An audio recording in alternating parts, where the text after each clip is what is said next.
الحمد لله والصلاة والسلام على سيدنا محمد وعلى آله وأصحابه أجمعين. الحمد لله والصلاة والسلام على سيدنا محمد وعلى آله وأصحابه أجمعين. أما بعد، قال رسول الله صلى الله عليه وسلم: ثلاث من كن فيه وجد حلاوة الإيمان: أن يكون الله ورسوله أحب إليه مما سواهما، وأن يحب المرء لا يحبه إلا لله، وأن يكره أن يعود في الكفر كما يكره أن يقذف في النار. پیارے رسول صلی اللہ علیہ وسلم نے بتلایا کہ ایمان کی حلاوت اسی شخص کو نصیب ہوگی جس میں تین باتیں پائی جائے گی۔ پیارے رسول صلی اللہ علیہ وسلم نے بتلایا کہ ایمان کی حلاوت اسی شخص کو نصیب ہوگی جس میں تین باتیں پائی جائیں گی۔ ایک یہ کہ اللہ اور اللہ کے رسول کی محبت اس کو تمام ما سوا سے زیادہ ہو۔ اللہ اور اللہ کے رسول کی محبت تمام ما سوا سے زیادہ ہو۔ اور دوسرے یہ کہ جس آدمی سے بھی اس کو محبت ہو صرف اللہ کے لیے ہو۔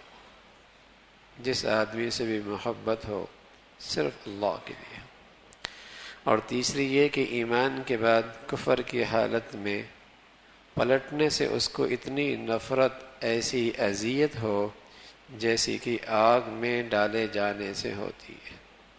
جس خوش نصیب کو یہ تین خوبیاں نصیب ہیں اسے ایمان کا وہ مرتبہ نصیب ہے کہ جس کے بدولت وہ ایمان کی مٹھاس، ایمان کا ذائقہ محسوس کرے گا۔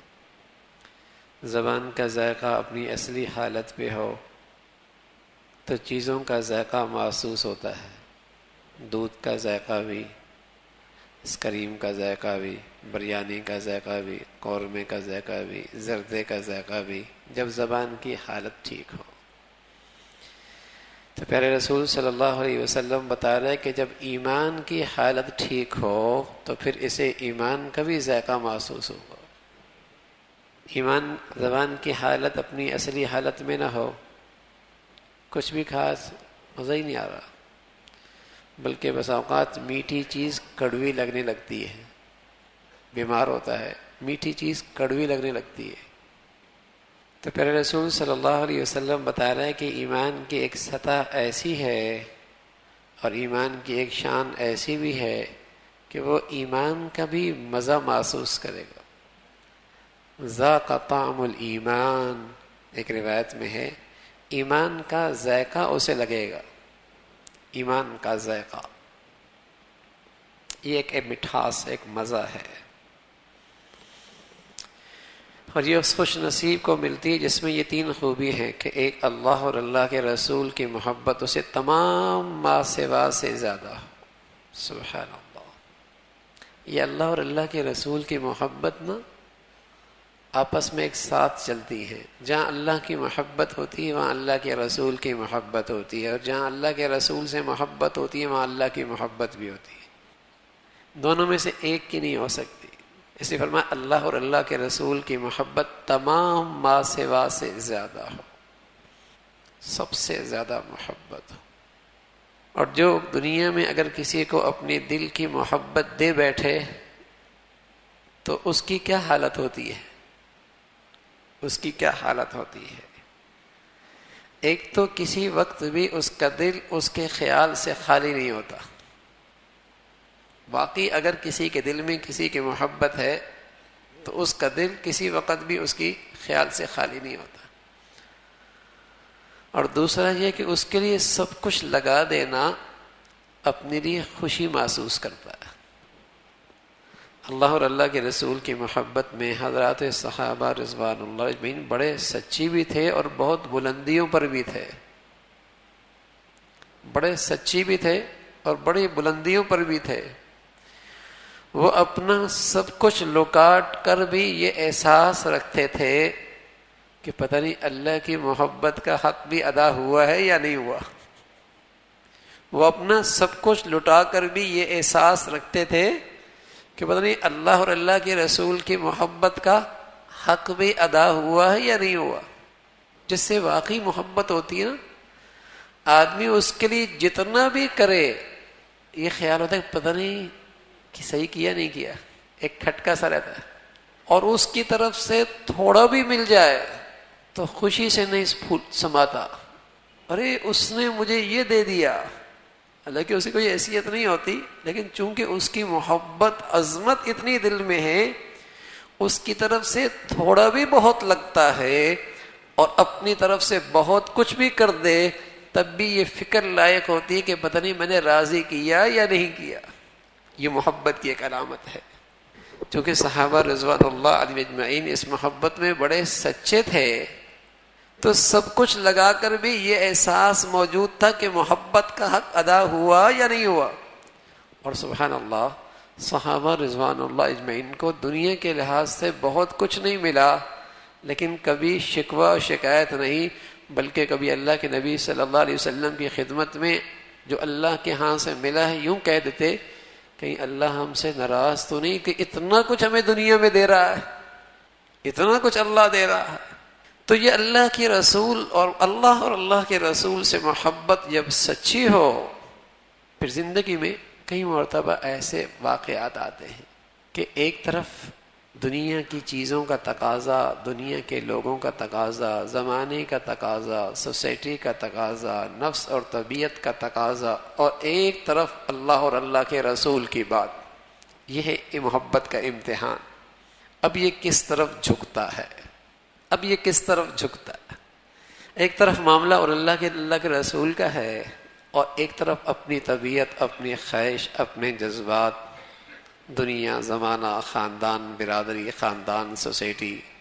اب یہ محبت کا امتحان ہے کہ اسے کس سے محبت ہے.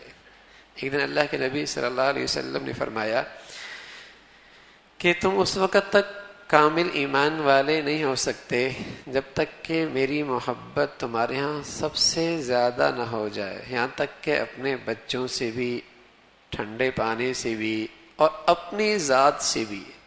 صحابہ رضوان اللہ علیہ اجمعین بڑے سچے لوگ تھے.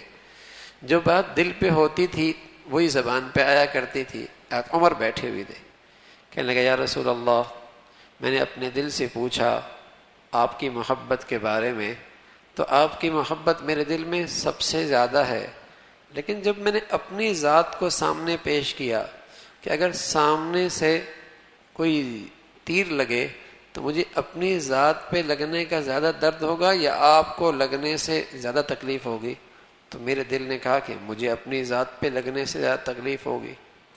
تو حضور علیہ الصلوۃ والسلام، عمر کیا کہہ رہے ہو؟ محبت ایمان تو تب ہوگا بڑھیا جب میری محبت تمہیں تمہاری ذات سے بھی زیادہ ہو. تھوڑی دیر کے بعد عمر فرمانے لگے الان یا رسول اللہ، الان یا رسول اللہ، میرے دل نے گواہی دی ہے کہ آپ کی محبت میرے ہاں میری ذات سے بھی زیادہ ہے. کہ عمر یہ کیسے فیصلہ کیا؟ کہ یا رسول اللہ فیصلہ یوں کیا ہے کہ اگر کوئی دشمن تیر مار رہا ہو تو میں نے اپنے دل سے پوچھا کہ کیا تم اللہ کی حبیب کو بچانے کے لیے اپنے جسم کو بطور ڈھال استعمال کرو گے یا نہیں کرو گے؟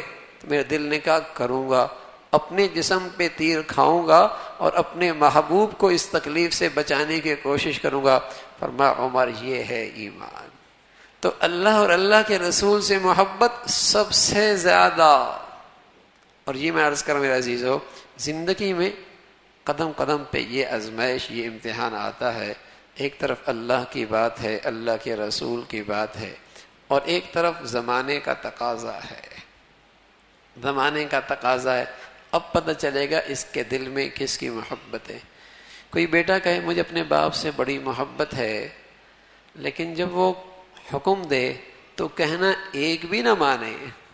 جو کوئی بات کہے بات ایک بھی نہ مانے، بتائیے وہ محبت میں سچا ہو سکتا ہے؟ اگر واقعی اس کی اپنے دل باپ کی محبت اور عظمت ہے تو اس کی اطاعت کرے گا، اس کی فرما برداری کرے گا. ایسا نہیں ہو سکتا محبت بھی ہو، عظمت بھی ہو اور اس کی زندگی میں اس کی اطاعت نہ ہو. ایسا نہیں ہو سکتا اللہ اور اللہ کے رسول کی محبت میں کوئی سچا ہو اور اس کی زندگی میں اللہ اور اللہ کے رسول کی اطاعت نہ ہو، یہ تو ہو ہی نہیں سکتا۔ جب محبت ہوگی تو پھر اللہ اور اللہ کے رسول کی اطاعت بھی سب سے بالا تر ہوگی، سب سے بالا تر ہوگی۔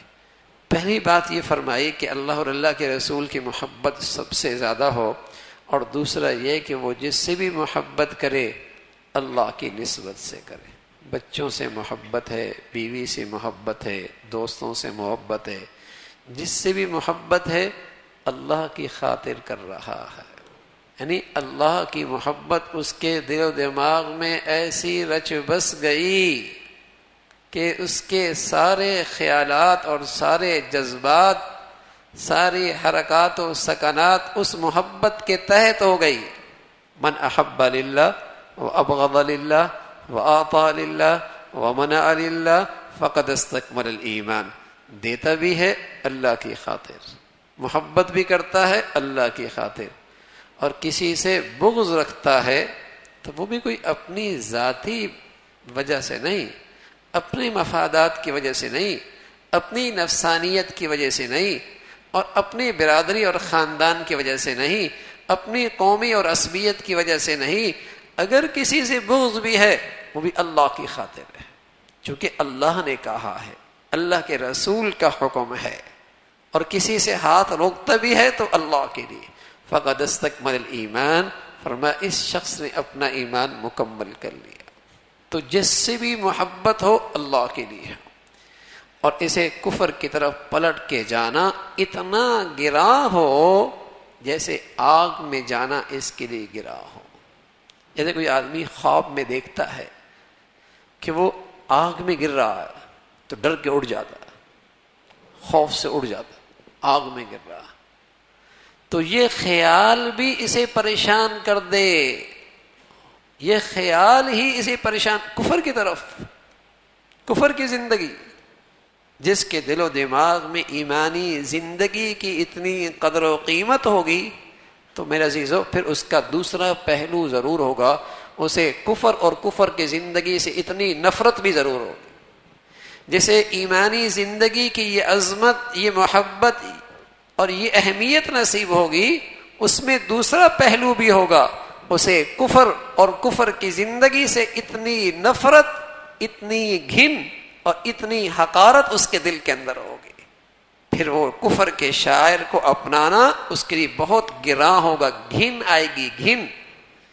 جیسے فرمایا وَكَرِّهْ إِلَيْنَا الْكُفْرَ وَالْفُسُوقَ وَالْعِصْيَانَ اللهم حبب إلينا الإيمان وزينه في قلوبنا وكره إلينا الكفر والفسوق والعصيان، اے اللہ ایسا بڑھیا ایمان دے دے جو میرے اندر رچ بس جائے اور پھر مجھے کفر سے اور فسق سے گھن آنے لگ جائے، گھن، بدبو۔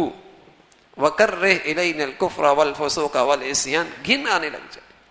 جب ایمانی زندگی کی یہ عظمت ہوگی، محبت ہوگی، یہ قدر و قیمت ہوگی، تو پھر وہاں دوسرا پہلو بھی ضرور ہوگا کہ کفر کی زندگی سے نفرت، گھن آئے گی۔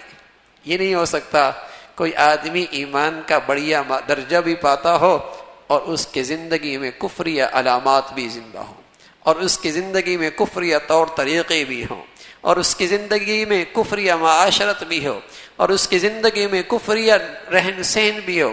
یہ نہیں ہو سکتا کہ اس کی زندگی میں، اس کی شادیوں میں کافروں کے طور طریقے بھی ہوں، اس کے بازاروں میں اور اس کے لین دین میں یہود و نصارہ کے طور طریقے بھی ہوں۔ یہ نہیں ہو سکتا کوئی آدمی ایمان کی عظمت رکھتا ہو اور اس کے جسم پہ کفر کے شعائر بھی ہوں، اور اس کی زندگی میں، اس کے لباس میں، اس کے پوشاک میں، اس کے رہن سہن میں کفر کے طور طریقے بھی رائج ہوں۔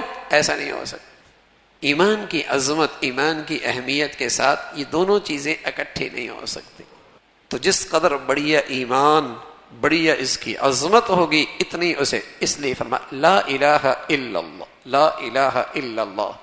جہاں اللہ کی عظمت ہے، اللہ کی محبت ہے، وہاں لا الہ بھی ہے۔ کفریہ زندگی سے نفرت، کفر کے ہر نشان سے نفرت، انکار، دونوں ساتھ ساتھ ہیں۔ تو رسول اللہ صلی اللہ علیہ وسلم نے فرمایا جس شخص کو یہ تین خوبیاں نصیب ہیں اسے ایمان کا مزہ ملے گا. وجد حلاوت الایمان، وہ ایمان کا اس کا ذائقہ ایمان کا ٹھیک ہوگا. اور ایمانی اعمال کا بھی پھر مزے آئیں گے. پھر تلاوت کا بھی مزہ ہوگا، سجدوں کا بھی مزہ ہوگا، تلاوت کا بھی مزہ ہوگا، سجدوں کا بھی مزہ ہوگا، راتوں کا قیام کا بھی مزہ ہوگا، اس مولا سے مانگنے میں بھی مزہ ہوگا، تنہائیوں میں اس سے مناجات کرنے میں بھی مزہ آئے گا. یہ بھی ایک مزہ ہے. ہم اس مزے کے دنیا سے بہت دور جا چکے ہیں. رسول اللہ صلی اللہ علیہ وسلم جب کھڑے ہوتے تھے ایسا لطف اٹھایا کرتے تھے کہ حدیث میں آتا ہے کہ جسم تو ساتھ چھوڑ دیا کرتا تھا، لیکن یہ مزہ ہی ایسا تھا کہ یتورمت قدما، پاؤں پہ ورم آ رہے کھڑے رہیں. پاؤں پہ ورم یوں ہی تھوڑی آتا ہے. کتنا لمبا قیام ہوتا ہوگا، کتنا اس میں انہیں مزہ آ رہا ہوگا، کھڑے لمبا قیام، یتورمت قدما. تو میرے عزیزو، اللہ ہمیں بھی کوئی ایسا ایمان کا کچھ حصہ نصیب فرما دے. اس کی بھی ایک الگ زندگی ہے، ایک مزے کی زندگی ہے. اور یہی موسم ہے ایمان کی یہ سطح حاصل کرنے کی، بڑھیا ایمان حاصل کرنے کی یہ گھڑیاں ہیں. اللہ سے مانگی بھی صحیح. اللہ کے حبیب بھی مانگا کرتے تھے اللہم حبب الینا الایمان وزینہ فی قلوبنا وکرر الینا الکفر والفسوق والعصیان. اے اللہ، دنیا کی سب سے محبوب ترین چیز ایمان بنا دے، اس کو میرے اندر رچا بسا دے، اور پھر اس کی برکتیں ہوں کہ مجھے کفر اور کفر کی زندگی اور گناہوں کی زندگی سے گھن آنے لگ جائے. جب آدمی کی قوت شمع اور سونگنے کی قوت ٹھیک ہوتی ہے اور کسی بدبودار چیز کے پاس سے گزرتا ہے تو کتنا تیزی سے گزرتا ہے. رومال ہوتا ہے تو اس کے ناک پہ رکھ لیتا ہے، رومال نہ بھی ہو تو ہاتھ رکھ کے تیزی سے گزر جاتا ہے، بدبو آ رہی ہے. اسی طرح جب ایمان صحت مند ہوتا ہے، گناہوں کی گندگیوں سے ایسی گھن آتی ہے، دل نہیں کرتا وہاں جانے کا. اگر کہیں گزرنا پڑے تو تیزی کے ساتھ گزر جاتا ہے، بدبو اتنی ہے. بھینسوں کے باڑے میں جو آدمی کام کرتا ہے تو اسے بس اوقات اندازہ نہیں ہوتا کہ یہاں کتنی بدبو ہے. ایک نکلا تو وہ بے ہوش سا ہو گیا، تو بہت چیزیں دکھائیں، اسے ہوش ہی نہیں آ رہا، تو تھوڑی سی گوبر لے کے آئے، سنگایا، ہوش آ گیا. مانوس اتنا تھا، ہوش اسے آ گئی. اور وہ اس ماحول میں رہتے ہیں، انہیں محسوس نہیں ہوتا اس کی کتنی بدبو ہے. باہر جانے والا جب جائے تو اسے بدبو محسوس ہوتی ہے، اس کی بدبو محسوس ہوتی ہے. ارد گرد کی فضاؤں میں گناہوں کی گندگی اتنی ہے کہ اتنے مانوس ہو گئے کہ اب گناہوں کی گندگی کا احساس نہیں ہوتا. کوئی سلیم الفطرت اور گناہوں کی زندگیوں سے پاک اور صاف دل اور صاف نگاہوں والا اس ماحول میں آ جائے تو اسے تو گھٹن محسوس ہوتی ہے، اسے تو اس گناہوں کے ماحول میں گھٹن محسوس ہوتی ہے. وہ تو اس کی طبیعت میں بہت گراں گزرتا ہے. لیکن جہاں فضا ہی ہر وقت گناہوں کی بدبو کا ہو، وہ احساس مٹ جاتا ہے، وہ مانوس ہو جاتا ہے. ورنہ حقیقت یہ ہے کہ گناہوں کی اپنی ایک گھن ہے، ایک بدبو ہے، کڑواہٹ ہے. اگر ایمان کی سطح بلند ہو تو اس کا احساس ہوتا ہے. اللہ ایسا بڑھیا ایمان نصیب فرما دے. اللہ عمل کی توفیق نصیب فرمائے. اللہم لک الحمد کلو ولک الشکر کلو، اللہم لک الحمد کلو ولک الشکر کلو. اللہم انا علی ذکرک و شکرک و حسن عبادتک. اللہم انا علی ذکرک و شکرک و حسن عبادتک. نستغفر اللہ، نستغفر اللہ، نستغفر اللہ. سبحان ربک رب العزت عما یصفون وسلام على المرسلين والحمد